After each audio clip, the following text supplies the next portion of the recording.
Hermanos, los invito a ir conmigo a Colosenses capítulo 3 y vamos a leer los versículos 15 al 17.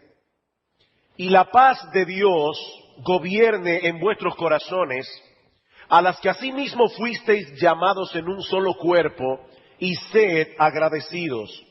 La palabra de Cristo more en abundancia en vosotros, enseñándoos y exhortándoos unos a otros en toda sabiduría, cantando con gracia en vuestros corazones al Señor, con salmos e himnos y cánticos espirituales. Y todo lo que hacéis, sea de palabra o de hecho, hacedlo todo en el nombre del Señor Jesús, dando gracias a Dios Padre por medio de Él. Hay un libro que se titula El cristianismo es Cristo, escrito por un autor del pasado reciente llamado Griffith Thomas. Y este libro comienza con una frase memorable. Dice este autor: el cristianismo es la única religión en el mundo que descansa en la persona de su fundador. Un hombre puede ser un fiel maometano sin tener el menor interés en la persona de Mahoma. De igual manera se puede ser un fiel budista sin conocer absolutamente nada de Buda. Pero con el cristianismo es completamente diferente. El cristianismo está unido a Cristo de tal manera que la visión que tengamos de Cristo encierra y envuelve, determina nuestra visión del cristianismo. El cristianismo es Cristo. Y si hay un pasaje del Nuevo Testamento en el que esta verdad se expresa de una manera contundente, es en el capítulo 3 de la carta de Pablo a los Colosenses. En toda esta sección que hemos venido estudiando en las últimas semanas, Pablo insiste en el hecho de que la vida cristiana consiste esencialmente en nuestra unión con Cristo. Y aunque eso es algo que nosotros no podemos entender del todo de este lado de la eternidad, mis hermanos, la Biblia enseña que nosotros estamos en Cristo y Él está en nosotros. Y por causa de esa unión tenemos una nueva identidad, un nuevo estatus legal delante de Dios, pertenecemos a una nueva familia, tenemos un nuevo carácter, un nuevo destino.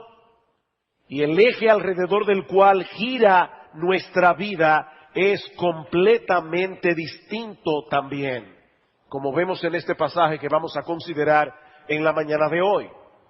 Hay básicamente tres cosas que Pablo nos dice aquí acerca de la vida cristiana. Y hermanos, una vez más, yo les ruego a Dios que impacte profundamente nuestros corazones con las verdades encerradas en este texto. Hubiera podido predicar un mensaje de cada versículo, tal vez una serie de sermones de cada versículo, pero permítanme darles en sentido general las enseñanzas de este pasaje en tres proposiciones. En primer lugar, Pablo nos dice allí que la vida del cristiano está gobernada o debe ser gobernada por la paz de Cristo. Dice en el versículo 15 una vez más, y la paz de Dios, aunque el texto griego dice literalmente, la paz de Cristo gobierne en vuestros corazones, a la que asimismo fuisteis llamados en un solo cuerpo, y sed agradecidos. ¿Qué significa en este texto la paz de Cristo? ¿Y en qué sentido nosotros debemos ser gobernados por esa paz? En el Nuevo Testamento esa expresión, la paz de Cristo, se usa en tres sentidos distintos, aunque íntimamente relacionados entre sí. Por un lado, la Biblia nos dice que los creyentes disfrutamos de paz con Dios como una consecuencia de la obra redentora de Cristo. De hecho, Pablo ha hablado acerca de esa paz en el capítulo 1, versículo 20. Dice que por medio de Cristo, Dios ha reconciliado consigo mismo todas las cosas, así las que están en la tierra como las que están en los cielos, haciendo la paz mediante la sangre de su cruz. Mis hermanos, ya no hay hostilidad entre el creyente y Dios, porque Cristo asumió nuestra culpa muriendo en nuestro lugar en la cruz del Calvario. Justificados pues por la fe, dice Pablo en Romanos 5:1, tenemos paz para con Dios. Pero no solamente disfrutamos de paz con Dios por causa de la obra de Cristo, sino que también experimentamos en nuestros corazones la paz de Dios. Esa confianza y quietud que produce en el creyente, el saber que nuestras vidas están en las manos de un Padre amante, que está llevando a cumplimiento sus propósitos eternos para su gloria y para el bien de nuestras almas.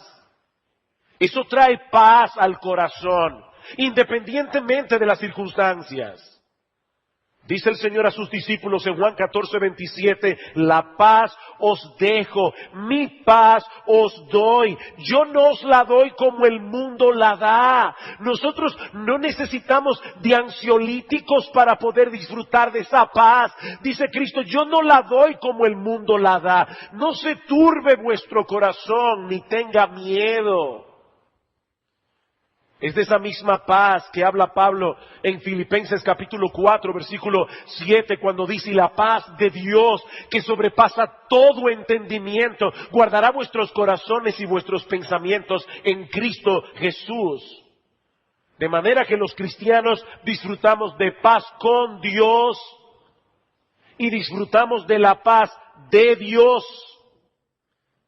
Pero la Biblia también nos enseña que debido a la muerte de Cristo en la cruz, no solamente fuimos reconciliados con Dios, sino que vinimos a formar parte de una comunidad llamada la Iglesia, en la que Cristo derribó todas las paredes que nos separaban unos de otros. Efesios capítulo 2.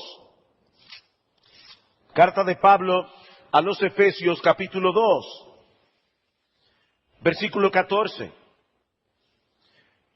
Hablando acerca de la relación entre los judíos y los gentiles, Pablo dice, porque Él es nuestra paz, que de ambos pueblos hizo uno, derribando la pared intermedia de separación, aboliendo en su carne las enemistades, la ley de los mandamientos expresados en ordenanzas, para crear en sí mismo de los dos un solo y nuevo hombre, haciendo la paz, y mediante la cruz reconciliar con Dios a ambos en un solo cuerpo, matando en ella las enemistades.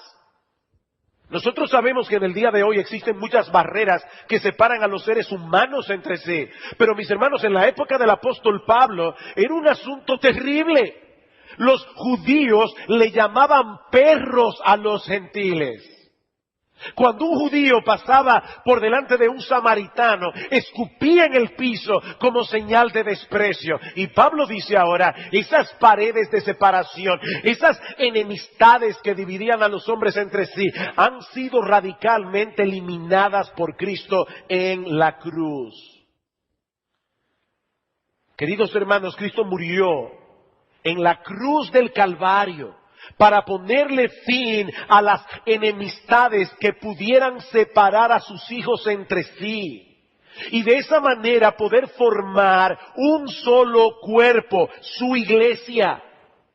Y por el contexto de Colosenses capítulo 3, yo estoy convencido que es de esa paz que Pablo está hablando allí.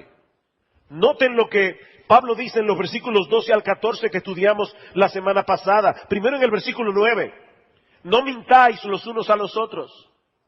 Las relaciones entre nosotros. Versículo 12. Vestíos pues como escogidos de Dios, santos y amados, de entrañable misericordia, de benignidad, de humildad, de mansedumbre, de paciencia. Sopórtense unos a otros. Perdónense unos a otros como Cristo nos perdonó.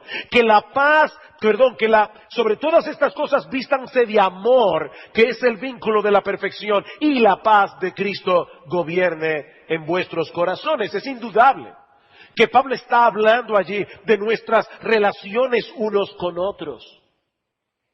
Ahora, ¿en qué sentido, mis hermanos, debemos ser gobernados por esa paz? Bueno, la palabra que Reina Valera traduce como gobernar es un verbo griego que hace referencia a la labor de un umpire.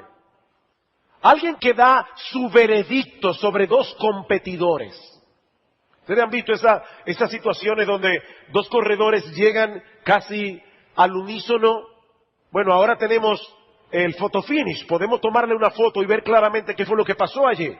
Pero en la época de Pablo no era así. Había un individuo que debía estar allí para decir quién ganó la carrera y quién no. Un umpire. O alguien que podía descalificar a un deportista que no estaba compitiendo según las reglas. De ahí que esta palabra también tomó el sentido de el que tiene el control. O en este caso, el factor decisivo para tomar una decisión u otra. De manera, mis hermanos, que lo que Pablo está diciendo aquí es que en nuestras relaciones personales en la iglesia, el árbitro que debe decidir nuestro curso de acción es la paz de Cristo. O como dice un comentarista, sin sacrificar nuestros principios, los creyentes deben relacionarse unos con otros en una forma tal que facilite y demuestre la paz que Cristo aseguró para ellos en la cruz del Calvario. Algunas personas, bueno, lamentablemente muchas personas, toman decisiones en su vida en base a la paz que sienten en el corazón. ¿Han escuchado ustedes ese tipo de personas que dicen, mira, yo decidí hacer esto porque yo sentí paz en mi corazón? Bueno, déjame decirte algo. Muchas decisiones equivocadas, decisiones que han traído consecuencias terribles sobre muchas personas, han sido tomadas con mucha paz en el corazón. Mis hermanos, ¿qué dice la Biblia en Jeremías capítulo 17? Engañoso es el corazón más que todas las cosas. Mi hermano querido, no te lleves de tu corazón. No es de ese tipo de paz interior del que Pablo está hablando aquí. Lo que él está diciendo es que a la hora de tomar un curso de acción en vez de otro, el aspecto dominante debe ser aquello que contribuye a la paz y a la mutua edificación, como dice Pablo en Romanos capítulo 14, versículo 19. Por eso es que Pablo continúa diciendo en el texto de Colosenses, a la que asimismo fuisteis llamados en un solo cuerpo. Nosotros somos un cuerpo. Cuando Dios nos llamó eficazmente a la salvación, lo hizo a través de la iglesia y lo hizo para que nosotros vengamos a formar parte de esa iglesia. Nosotros somos miembros los unos de los otros. ¿Saben lo que ocurre, mis hermanos, cada vez que una persona se convierte al Señor y viene a formar parte de la iglesia? Bueno, lo que ocurre es un trasplante de miembro. Una de las cosas que saben los médicos es que cuando se hace un trasplante de algún órgano en el cuerpo, uno de los problemas es que muchas veces el cuerpo rechaza el órgano trasplantado. Y el éxito de la operación consiste precisamente en que el cuerpo se adapte a ese nuevo órgano, que el cuerpo reciba como si fuera suyo ese nuevo miembro. Pues ¿saben qué es lo que Cristo hace, mis hermanos? Cada vez que un nuevo creyente es añadido a la membresía de esta iglesia, es un trasplante de órgano. Y los trasplantes que hace Cristo son todos exitosos. El cuerpo no puede rechazar ese órgano, porque es Cristo mismo quien ha traído a esa persona a formar parte integral y esencial de ese cuerpo. Mis hermanos, si nosotros realmente valoramos la sangre que Cristo derramó en la cruz del Calvario, nosotros no podemos tomar a la ligera la unidad que Él compró para su pueblo al precio de esa misma sangre. Sangre del Hijo de Dios.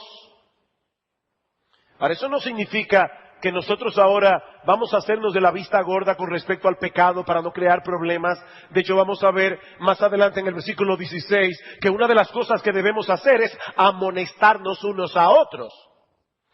Esa no es una labor meramente de los pastores, es una labor de todo el cuerpo. Pero aun cuando nosotros nos amonestamos mutuamente, la motivación debe ser el beneficio del cuerpo de Cristo, y la forma en que lo hacemos debe promover la paz y la unidad dentro del cuerpo. Nosotros debemos lavarnos los pies unos a otros, ¿verdad que sí?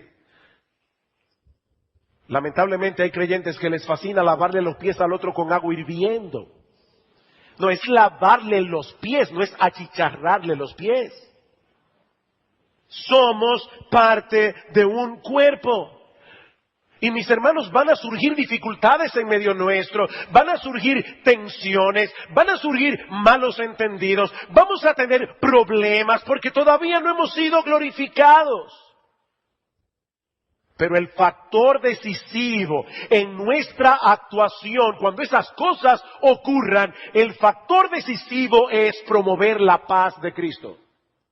Promover la paz de Cristo. Eso que yo estoy pensando decir, eso que yo estoy pensando hacer en medio de esta dificultad, promueve la paz, promueve la unidad que Cristo hizo posible encarnándose y muriendo en una cruz.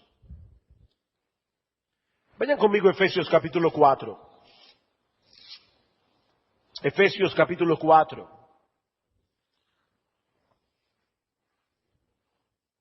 Dice Pablo en el versículo 1. Yo pues, preso en el Señor, os ruego que andéis como es digno de la vocación con que fuisteis llamados, con toda humildad y mansedumbre, soportándoos con paciencia los unos a los otros en amor, solícitos en guardar la unidad del Espíritu en el vínculo de la paz. Solícitos. Esta palabra significa literalmente siendo diligente o poniendo el mayor empeño en preservar la unidad y la paz en el cuerpo de Cristo.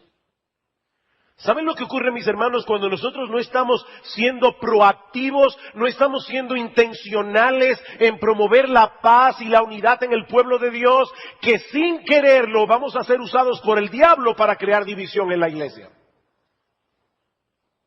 Y por supuesto, ningún creyente verdadero se ve a sí mismo como un instrumento de Satanás para causar división en medio de la iglesia. Satanás es lo suficientemente astuto como para presentarlo de otra manera.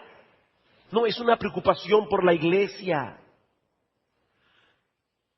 Pero movido por esa supuesta preocupación por la iglesia, comenzamos a esparcir rumores. Comenzamos a hablar mal de otros hermanos o de otros pastores. Comenzamos a sembrar dudas en la mente y el corazón de otros hermanos. Mi hermano amado, mi hermana amada, no te engañes. Cuando un creyente, cuando un miembro de la iglesia no está cultivando activamente esas virtudes de las que Pablo habla en Colosenses capítulo 3, versículos 12 al 14 que vimos la semana pasada, misericordia, benignidad, mansedumbre, paciencia, perdón. Cuando va por ahí quejándose y hablando mal de otros a sus espaldas, esa persona está siendo usada por el diablo. Independientemente de cómo él se evalúe a sí mismo, es un instrumento de Satanás para sembrar una semilla de división en la iglesia.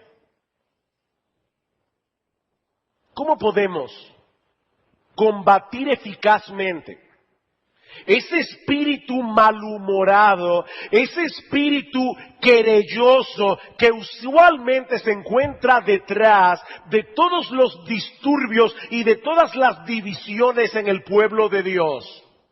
¿Cómo? Bueno, mis hermanos, yo pudiera responder esa pregunta diciendo muchas cosas, pero voy a limitarme a la enseñanza de nuestro texto.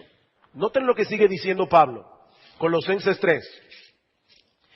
Y la paz de Cristo, gobierne en vuestros corazones, a la que asimismo fuisteis llamados en un solo cuerpo, y sed agradecidos.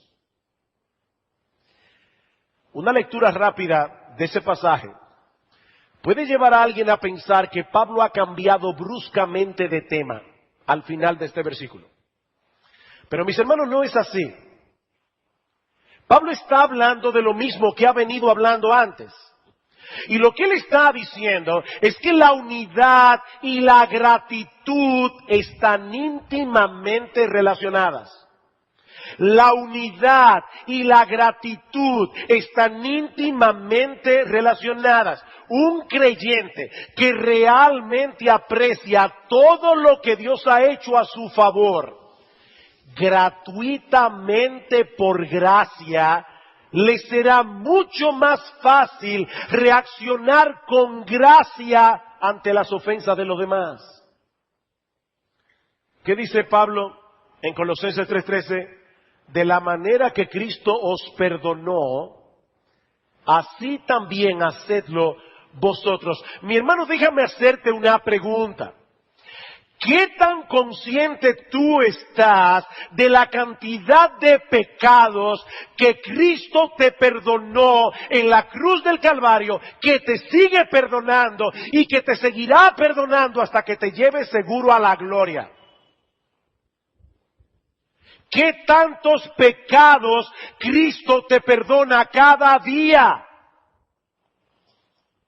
Bueno, si tú aprecias ese perdón, si tú aprecias esa paciencia que tiene Dios para contigo, si tú aprecias esa bondad, esa benignidad de Dios en su trato para contigo, mi hermano, no te será muy difícil reaccionar con esa misma gracia cuando te sientas ofendido por otro.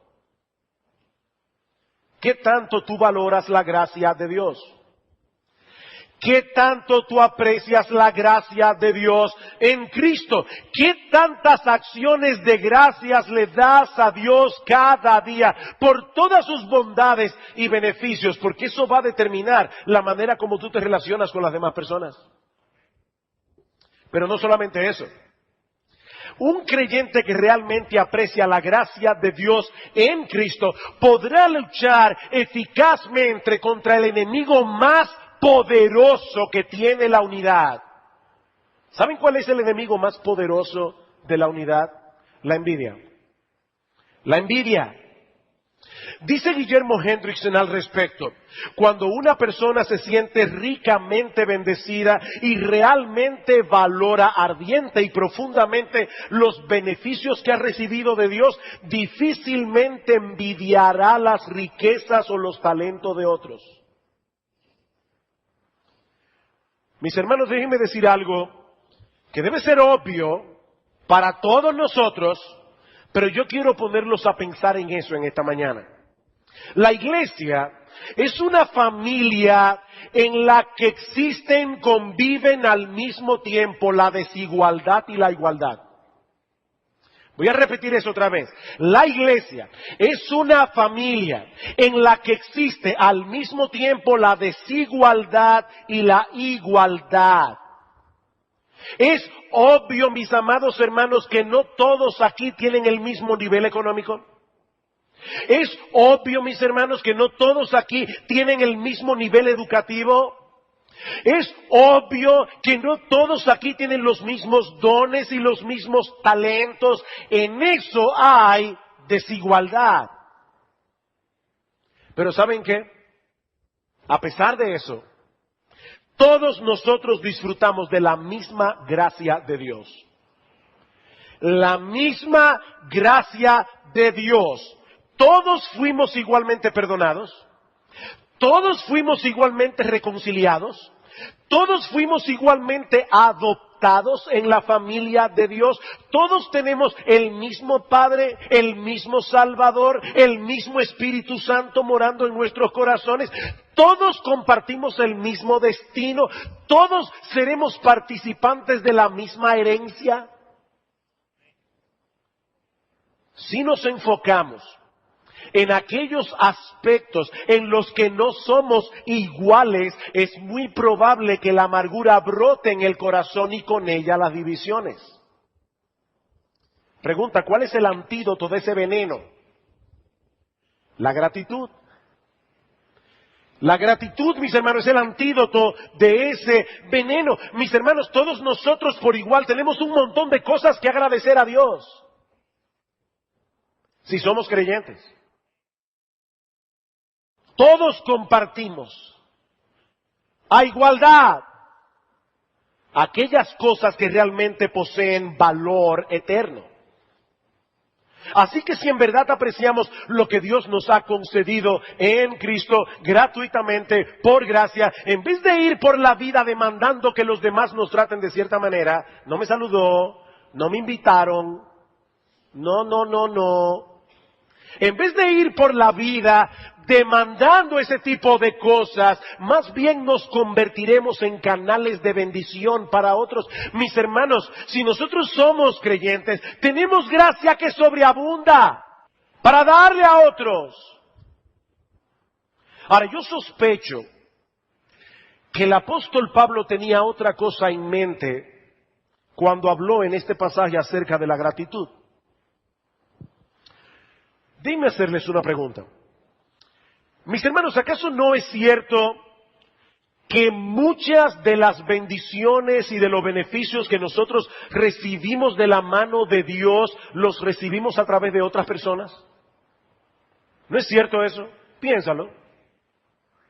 ¿Y acaso no es cierto que la tendencia natural de nuestros corazones es a fijarnos en los pecados y debilidades de otros en vez de fijarnos en los beneficios que recibimos de ellos?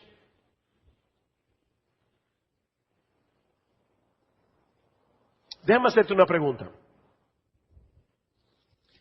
¿Qué tan frecuentemente tú le das gracias a Dios por los beneficios que recibes de otras personas?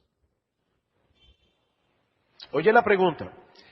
¿Qué tan frecuentemente tú le das gracias a Dios por los beneficios que tú recibes de otra persona? Piensa en esta semana que pasó. Te voy a dar un segundo para que lo pienses. Es que quiero que lo hagas, no es simplemente que me escuches a mí. Yo quiero que tú te detengas y pienses. Piensa en esta semana que acaba de pasar, del lunes a hoy.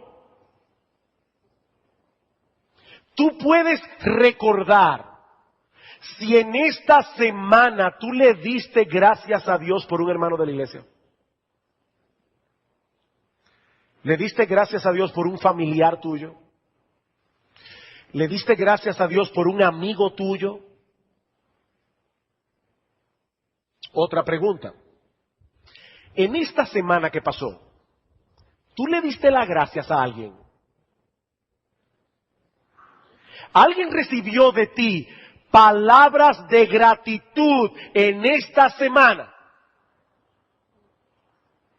No lo olviden, mis hermanos, la ingratitud genera amargura y división. La gratitud promueve la paz y la unidad en el pueblo de Dios.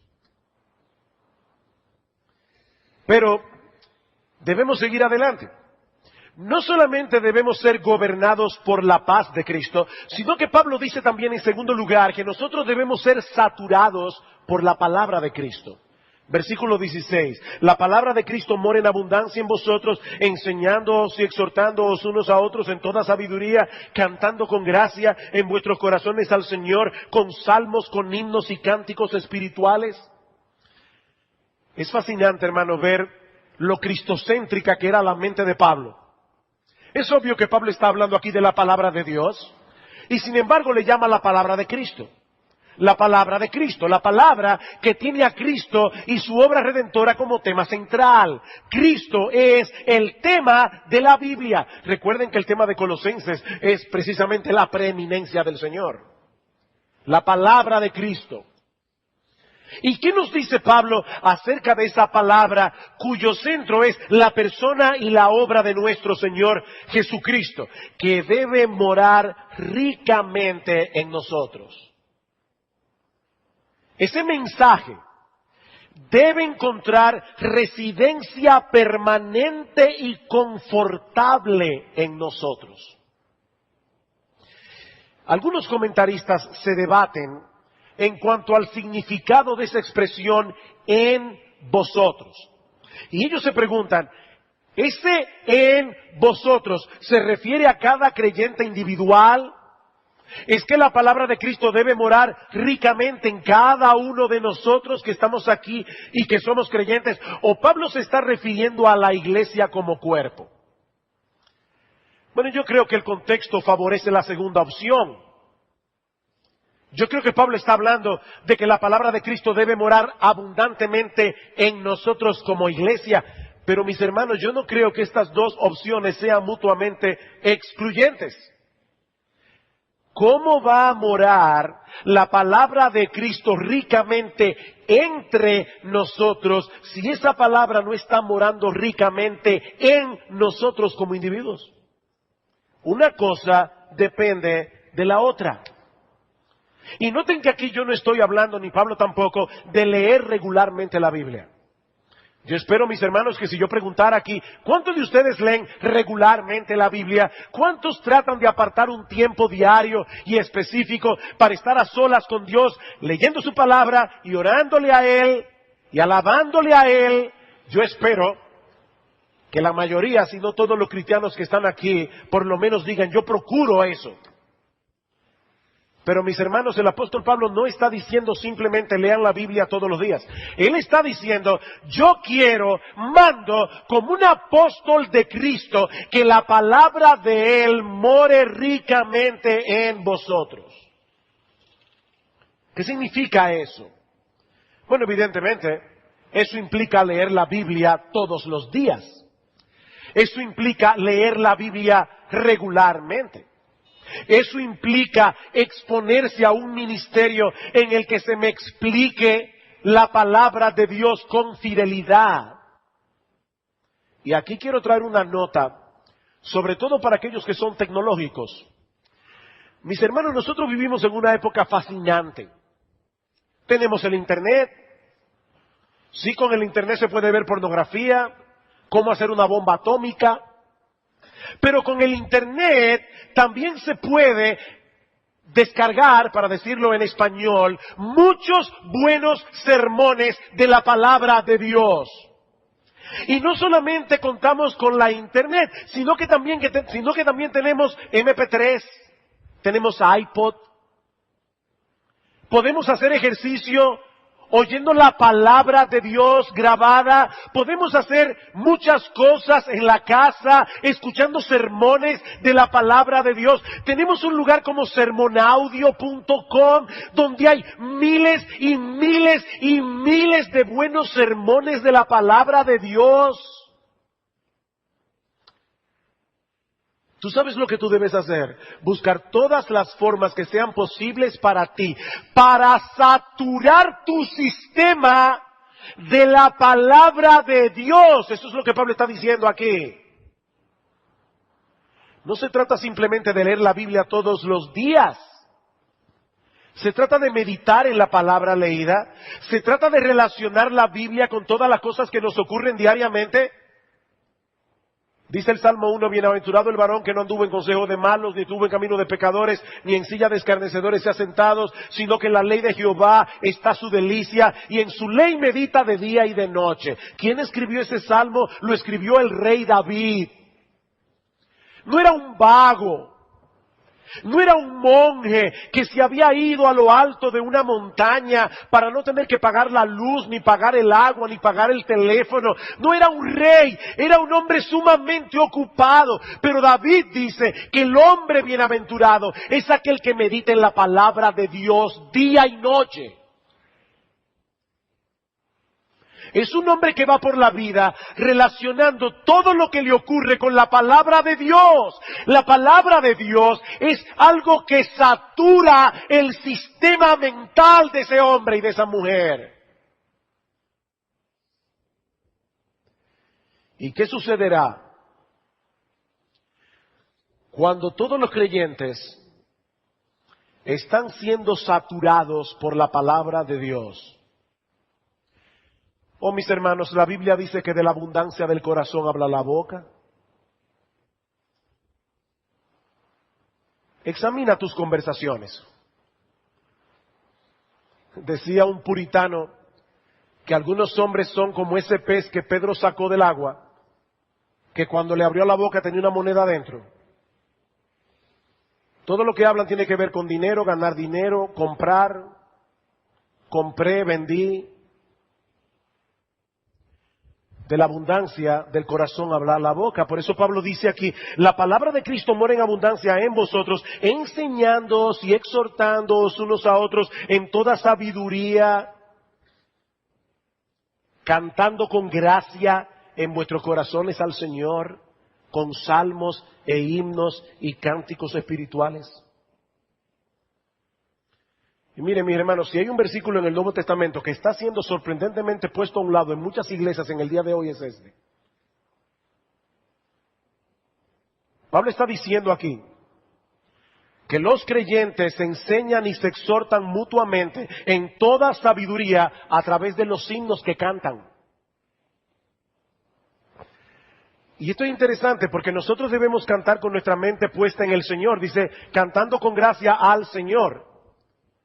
La dimensión más importante de los himnos es hacia Dios, pero yo no puedo descartar la dimensión horizontal.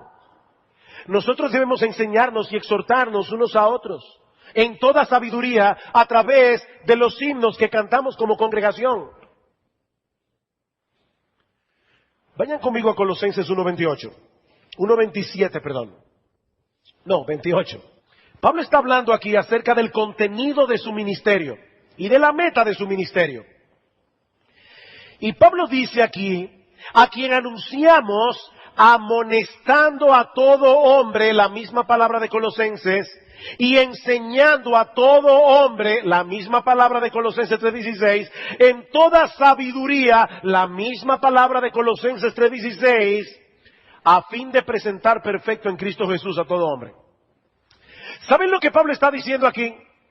Que la meta de su ministerio era exactamente la misma meta que la iglesia debe tener con los himnos que canta.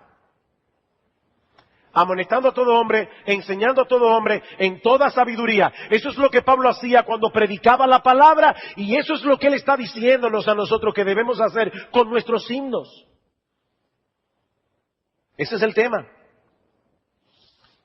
El mismo cuidado que nosotros debemos tener con respecto a quién se para aquí en el púlpito para predicar la palabra de Dios es el mismo cuidado que debemos poner al seleccionar nuestros himnos. Eso es lo que estoy diciendo. Así como los pastores no debemos permitir que cualquiera venga y se ponga frente a ustedes a predicarles la palabra, así también debemos ser celosos con los himnos que escogemos para cantar aquí. Escuchen lo que dice Warren Wiersbe. Y escuchen esto con mucha atención, hermanos. Estoy convencido de que las congregaciones aprenden más teología, buena y mala, de las canciones que cantan que de los sermones que escuchan. ¡Wow! Y sigue diciendo Wiersbe, muchos sermones son doctrinalmente sanos y contienen una buena cantidad de información bíblica, pero carecen del contenido emocional necesario para conseguir el asentimiento de los oyentes. La música, sin embargo, alcanza la mente y el corazón al mismo tiempo. Posee el poder de tocar y mover las emociones y por esa misma razón puede ser un maravilloso instrumento en las manos del Espíritu de Dios o un arma terrible en las manos del diablo.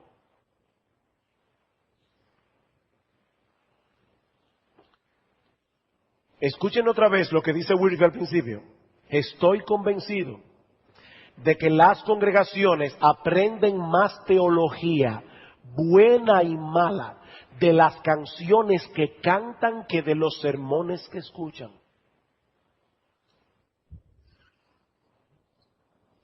Mis hermanos, el propósito de nuestros cantos en la iglesia no es entretener. El propósito de nuestros cantos en la iglesia es alabar a Dios y edificarnos mutuamente. Las dos cosas a la vez. Las dos cosas a la vez. ¿Y cuál es el modelo más seguro que podemos seguir para lograr ese doble objetivo? Noten el modelo.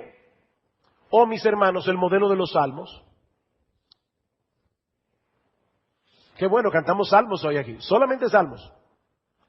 El modelo de los salmos. ¿Qué dice Pablo? La palabra de Cristo mora en abundancia en vosotros, enseñándoos y exhortándoos unos a otros en toda sabiduría, cantando en vuestros corazones al Señor con salmos, con himnos y cánticos espirituales. Y algunas personas comienzan a elucubrar qué significan estas tres categorías. Bueno, déjenme decirles lo que yo pienso, y hasta que me demuestren lo contrario, estoy completamente seguro de eso. Yo creo que Pablo se está refiriendo a los salmos en las tres categorías. ¿Y por qué lo pienso? Porque la misma Biblia me apoya para eso. Yo no creo que tengo que demostrar que la palabra salmo se refiere a los salmos del Antiguo Testamento. No hay que probar eso, ¿verdad que no? ¿Y qué de la palabra himno y la palabra cántico? Bueno, la palabra himno se usa en una versión griega del Antiguo Testamento llamada la Septuaginta. El Nuevo Testamento se escribió en griego, el Antiguo en hebreo, pero hay una traducción de la Biblia del hebreo al griego que fue la que usaron los apóstoles. De manera que esta versión griega tuvo mucho impacto, mucha influencia en la mente y la forma de pensar de los apóstoles. Y es interesante que la palabra himno que Pablo usa aquí, se usa en la Septuaginta para traducir la palabra hebrea tejila, que es la que usaban los hebreos para señalar a los salmos. De hecho, hay varios salmos que en la Septuaginta, en el título, tienen la palabra himno, solo que en nuestras versiones se traduce canto de alabanza. ¿Recuerdan ustedes en el Salmo 43? Salmo 43, un salmo muy conocido, incluso se puede cantar. Dice: puso luego en mi boca cántico nuevo, alabanza a nuestro Dios. La palabra alabanza en la Septuaginta es la misma palabra himno que Pablo usa en Colosenses 3:16. ¿Y qué de la palabra cánticos? Aparece 36 veces en los títulos de los salmos. Y lo interesante es que en algunas ocasiones aparece combinada con la palabra salmo. Vayan al Salmo 65. Salmo 65. Lean los titulitos arriba. Al músico principal, salmo, cántico de David. Por fin, ¿es un salmo o es un cántico? Es un salmo que es un cántico. Salmo 66. Al músico principal, cántico, punto, salmo. Capítulo 67, al músico principal en Neginot, salmo, cántico. Salmo 68, al músico principal, salmo de David, cántico. Y alguien dirá: pastor, ¿cuál es el punto? El punto es que los tres términos que Pablo usa en Colosenses capítulo 3, versículo 16, se usan en el Antiguo Testamento para referirse a los salmos. Por eso es que no es tan fácil hacer una clara distinción entre estas tres categorías. ¿Cuándo un salmo es un salmo? ¿O cuándo un salmo es un himno? ¿O cuándo un salmo es un cántico? Yo no sé. Pero algo sí puedo decir con toda seguridad. Y es que nosotros debemos procurar que los himnos que nosotros cantamos en la iglesia deberían reflejar esas características de las composiciones inspiradas por el Espíritu de Dios que aparecen en el libro de los Salmos. Los judíos no se alimentaban espiritualmente de canciones breves y superficiales con muy poco contenido teológico que repetían 1000 veces. No, eso no es lo que nosotros vemos en los Salmos. Algunas personas dicen, pastor, ¿usted sabe que la gente de hoy no es muy dada a pensar profundamente? Bueno, primero eso es un insulto a la gente de hoy. Pero en segundo lugar, el 97% de la población en Israel en el Antiguo Testamento no sabía leer ni escribir.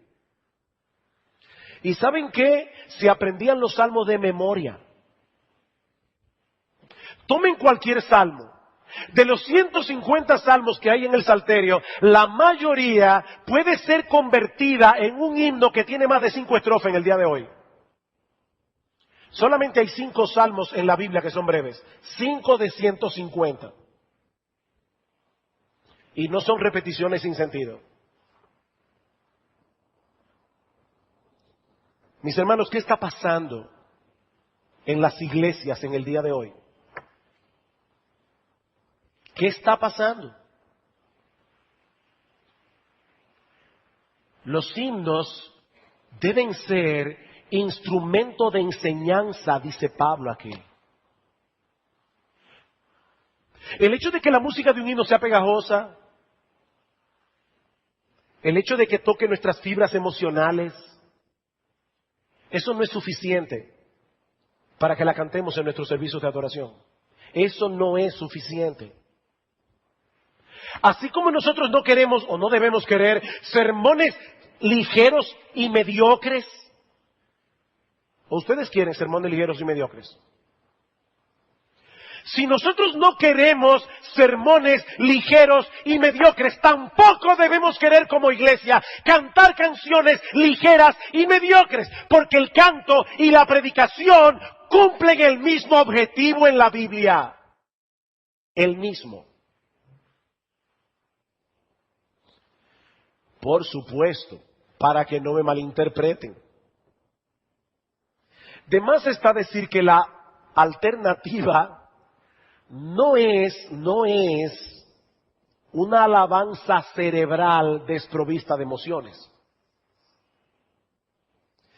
No, la alternativa es una alabanza que impacta profundamente nuestras emociones, primariamente por las verdades del Evangelio que comunica y secundariamente porque es llevada a través de una música que es consonante con esas verdades. Me alegró muchísimo que Lester hiciera algo con la música hoy, porque yo creo que lo que él hizo fue correcto. Mis hermanos, la música debe ser un vehículo apropiado para la letra que comunica. Yo lo he dicho muchas veces aquí. Cuando nosotros cantamos el famoso himno Tu pueblo jubiloso, como se cantaba antes, a mí particularmente me hacía un cortocircuito en la cabeza. Tu pueblo jubiloso no me parece muy jubiloso. Esa música no es un vehículo apropiado para cantar ese himno. Así de simple. Así que yo no estoy abogando por una alabanza cerebral desprovista de emociones. Yo estoy abogando por una alabanza que levante profundamente nuestras emociones, pero en primer lugar por las verdades evangélicas que contiene. En segundo lugar, por la música apropiada que sirve de vehículo a esa letra. La música es sierva de la letra, no al revés. Pero todavía hay algo más. Muy brevemente, Pablo dice en Colosenses que nosotros debemos ser gobernados por la paz de Cristo, debemos ser saturados por la palabra de Cristo, y en tercer lugar, versículo 17, todo lo que hacemos debemos hacerlo en el nombre de Cristo, y todo lo que hacéis, sea de palabra o de hecho, hacedlo todo en el nombre del Señor Jesús, dando gracias a Dios Padre por medio de Él. Otra vez la gratitud. Quizá la mejor manera de comprender el alcance de estas palabras es pensando en un embajador. Si nosotros enviamos un embajador dominicano, a una nación, ese individuo no va allí a decir cuáles son sus opiniones con respecto a ciertas cosas. Ese individuo está representando el gobierno dominicano y su agenda debe ser la del gobierno dominicano. Él no está allí para promover sus intereses, él está allí para, por lo menos no debería ser, él está allí para promover los intereses de su país. Bueno, hermanos, nosotros somos ciudadanos del reino de los cielos. Nuestro rey se llama Jesucristo y nosotros somos sus embajadores. ¿Qué estamos supuestos a hacer aquí? ¿Promover los intereses del reino? ¿El nombre de Cristo? ¿Representarlo a Él? Es evidente, hermanos, que Pablo no divide la vida cristiana en compartimentos. Pero en esto debo comportarme como un cristiano, pero en esto otro puedo seguir la inclinación de mi corazón. No. Cristo es Señor. Y es Señor de todos los aspectos de nuestra vida. ¿Qué dice Pablo aquí? Todo lo que hacéis, sea de palabra o de hecho, hacedlo todo en el nombre del Señor Jesús. Sam Storm lo explica de este modo. Esto significa en el nombre del Señor Jesús, por causa del Señor Jesús, o reconociendo abierta y explícitamente que solo Él es soberano y Señor sobre todo, o para la gloria del Señor Jesús, o admitiendo humildemente que Él es la fuente de todo bien, o por causa de quien Él es y por todo lo que Él llevó a cabo en su vida, muerte y resurrección. Todo eso significa en el nombre de Jesús. Para ponerlo en un lenguaje más práctico, lo que Pablo está diciendo aquí es que los cristianos no actuamos a la ligera, los cristianos no actuamos por impulso, consideramos cuidadosamente si lo que vamos a decir o lo que vamos a hacer es consecuente con nuestra profesión de fe. Hay muchos aspectos de la vida cristiana que nosotros llamamos áreas grises, donde nosotros no vemos claramente una directriz de la Biblia. Bueno, mis hermanos, he aquí una buena guía para decidir en esas prácticas grises. Sam Storm sugiere las siguientes preguntas. ¿Puedo hacer esto en el nombre y para la gloria de Cristo? Otra pregunta. ¿Es esta una decisión que me estimulará y facilitará darle gracias a Dios? Tú puedes al final de eso decir, gracias Señor por esta película que acabo de ver. Esa es la pregunta. ¿Será esto algo que honre a mi Salvador? ¿Cuál decisión o dirección mostrará más claramente a Cristo como el tesoro de mi vida y como el Dios hermoso y glorioso que Él es? Señor, ese vestido me queda pintado. Ahora, si yo me lo pongo, ¿yo voy a mostrarle al mundo que Cristo es mi Señor? ¿Yo voy a mostrarle al mundo con esta ropa que Él es mi tesoro? ¿Que yo vivo enteramente para Él? Esa es la pregunta. Y hermano, yo insisto, Pablo no excluye absolutamente nada. Todo lo que hacéis, ya sea de palabra o de hecho, hacedlo en el nombre del Señor Jesús. He ahí el cuadro de una vida cristocéntrica. No se trata de seguir un conjunto de reglas. No se trata de procurar continuamente nuevas experiencias espirituales.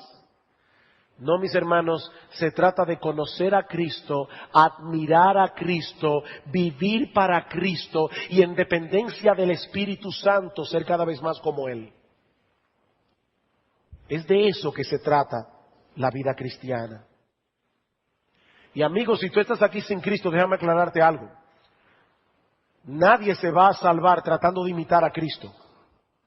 De hecho, te lo voy a poner más lejos. Es que es imposible que nosotros imitemos a Cristo. No, lo que Dios demanda de ti en este momento es que tú te arrepientas de tus pecados y vengas a Él en arrepentimiento y fe, confiando en la obra que Él hizo en la cruz del Calvario para el perdón de nuestros pecados, descansando únicamente en los méritos de Él, no en los tuyos. Entonces, y solo entonces, podrás comenzar a vivir la vida cristocéntrica que Pablo describe en este pasaje.